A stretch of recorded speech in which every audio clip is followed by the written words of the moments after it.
What is up, everyone? Today we have a quick video on how to stencil a racket properly. If you're a sponsored player or just want that professional look, you're going to want to logo your rackets. And there are some other videos out on the internet that just show you how to merely put ink on a racket, but there's certainly more to it. So if you want that professional look, if you want that quality stencil, we got all the details for you coming right now.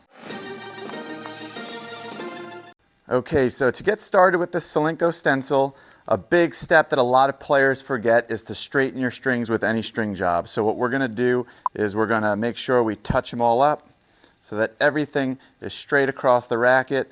These will be reference points that we need later on in the restring. So make sure that everything is a perfect grid so that you have a nice canvas to work with. Okay? The second part is that there is a up and a down for a racket. So if you see here, it says Solinco on the racket. If I flip it, it's backwards. So you want to make sure your logo is always right side up when you start. And this is important for other brands, not so much for Solinco because it is the same logo on each side. But anytime you're stenciling, you want to make sure that the logo is right side up, or you can go by the butt cap is right side up. So you don't want it upside down, right side up. We have that set there. The second part is we're going to take this is Solinco's smaller stencil. So they do have a larger stencil, which is similar to the logo there, which gets centered. And this is more of their string stencil. The beauty of this stencil is if you are a head racket player, but a Solinco string player, you can do the head logo above and the Solinco stencil below, so you can have a dual stencil and then still show that proper sponsorship or that proper logo. Another thing I notice is that people always slide the stencil all the way to the top or all the way to the bottom, and you should take a little time to position it. So we're going to do that. If you see here, we have these little grommets that kind of stick out at the bottom. You want to have it sit right on it. So not sitting on the frame, but just kind of sitting on the grommets. Give yourself a little bit of separation so we're not getting ink all over that nice frame. Okay? And for this logo, we're going to choose to use some black ink. Goes nice with the blackout racket, of course.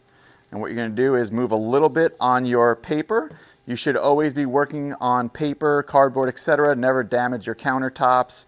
I see some people do it over garbages and that just puts ink everywhere. So have yourself like a nice cardboard, a nice piece of paper, anything to work on so you don't make a mess. And we make a little dab to get the ink going. So now that we know our ink is going, we're going to center. You have a little notch that you can see there in the stencil, and you have one at the top as well. So those are going to help you find the center. So we're going to center it in the middle, center it at the top. Again, I'm resting it on those grommets, and then I'm going to circle around. I'm doing circular motions. I'm not pushing hard on the ink. If you push too hard down on, you'll apply too much. If you squeeze too much on the bottle, you'll just put ink all over the place. It's a very gentle movement. Circular motion, we get it all. We're going to give the racket a crucial tap down, and that's going to help you remove any droplets that you're going to have. And we're going to flip the racket, and then you're going to flip the stencil, and you're going to do the same thing on the back side. Center it here, center it there, push it down to the grommets, and working around. Okay, you don't want to leave any open holes. You want to cover all of that string. And we're all set. One more tap for good measure. Now, as you can see, because it's a circle, we have these 3 points that get blocked. You do have to fill those in.